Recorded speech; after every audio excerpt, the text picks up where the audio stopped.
Welcome to Strategy Saturday. I'm Charles Carillo, and today we're going to be discussing what are liquidated damages in real estate. Have you always wanted to invest in real estate but didn't have the time, didn't know where to find the deals, couldn't get the funding, and didn't want tenants calling you? Since 2006, I've been buying income-producing properties in great locations that provide us with consistent passive income while we wait for appreciation in the future and take advantage of tax laws while we're waiting. And unlike your financial advisor, we invest alongside our investors in every property we purchase. Check out investwithharborside.com. If you like the idea of investing in real estate, if you like the idea of passive income, partner with us at investwithharborside.com. That's investwithharborside.com. Liquidated damages refer to a predetermined amount that in case of non-performance of some or all obligations, the party in breach is required to pay the other party compensation. Liquidated damages are commonly used in construction and real estate agreements. Sometimes liquidated damages is a general term for clauses that allow the parties to specify a penalty if one party fails to perform any obligation under the contract. In others, it is a term that refers to clauses where both parties agree to a specific amount of money in the event of a breach of contract. So what are the benefits of a liquidated damages clause? Well, it forces a true commitment between the parties since there is now a consequence of having to pay liquidated damages to the other party after a breach. It allows all parties to understand their potential risk in the agreement if they were to breach it.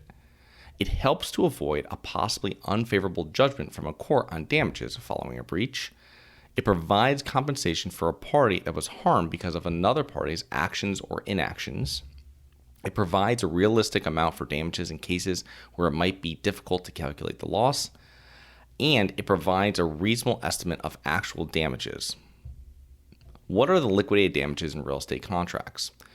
So within the realm of real estate contracts, liquidated damages clauses are a predetermined amount that one party must pay to the other party for failing to perform under the terms of the contract. Since it is difficult to place a value on a real estate contract, the liquidated damages clause is an efficient solution.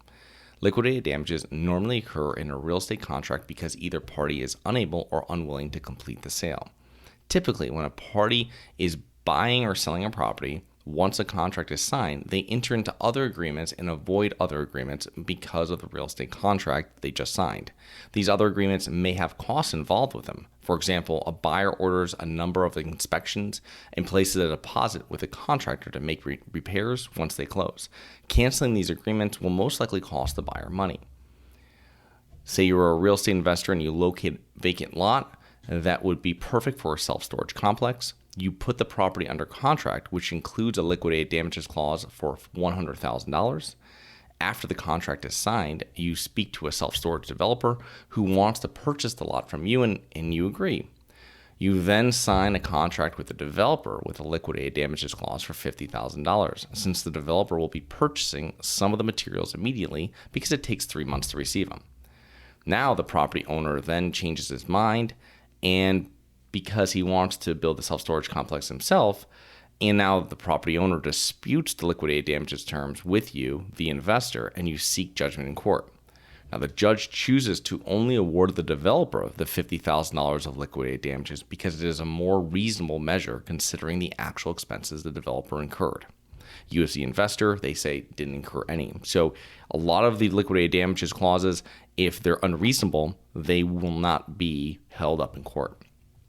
So what are liquidated damages in construction contracts? Liquidated damages in construction contracts are designed to compensate a party that is adversely harmed by a contractor as a result of a breach contract.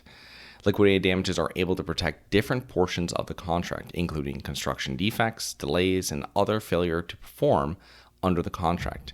In reverse, if a property owner was to not pay a contractor for the services they have provided under the terms of the contract, a contractor may place a construction lien on the property. For example, you are noticing minor leaks in your roof and you speak to a roofing contractor. They quote the job and the timeline for completion, which states the job will be completed before May 1st, which is right before the start of the rainy season. Since going past this date may cause further damage to your property, a $20,000 liquidated damages clause is added by you. The contractor disappears halfway through the project and you're unable to find another roofer before a large rainstorm occurs that causes major damage to your property. You, as a property owner, will most likely be able to enforce the $20,000 liquidated damages provision.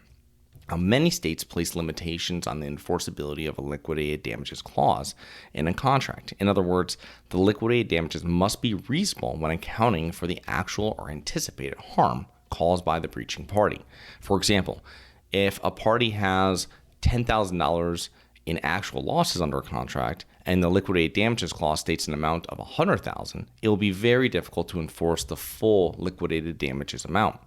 Most courts will void unreasonable liquidated damages clauses.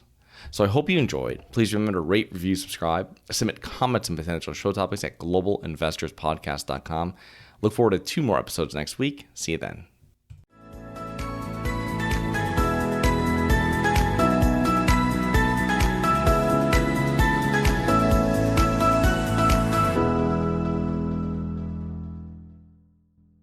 Nothing in this episode should be considered specific, personal, or professional advice. Any investment opportunities mentioned on this podcast are limited to accredited investors. Any investments will only be made with proper disclosure, subscription documentation, and are subject to all applicable laws. Please consult an appropriate tax, legal, real estate, financial, or business professional for individualized advice. Opinions of guests are their own. Information is not guaranteed. All investment strategies have the potential for profit or loss. The host is operating on behalf of Syndication Superstars, LLC exclusively.